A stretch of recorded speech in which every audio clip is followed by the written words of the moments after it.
Джалалабад мэрия просмотрела мою историю и так и мне ничего не ответила, ничего не сказали мне, что делать, куда идти, где мне взять эту гумпомощь для ребенка. Я не прошу для себя, я прошу для своего ребенка, потому что я в связи с этим карантином осталась без работы. И кто в этом виноват? Кто виноват в этом, я не могу понять. Хотя не, я понимаю эти...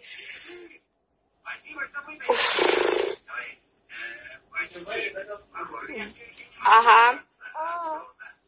Поэтому, когда у меня будет возможность, когда все это прекратится, я уеду нахрен отсюда. Я уеду с этого Кыргызстана вонючего. Эти киргизы вонючие.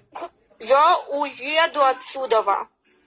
Вот это к Кыргызстану, блин. Всем привет.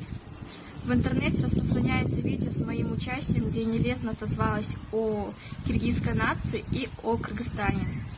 Это сугубо лично мое мнение, и всех, кого это задело, прошу заняться своими делами.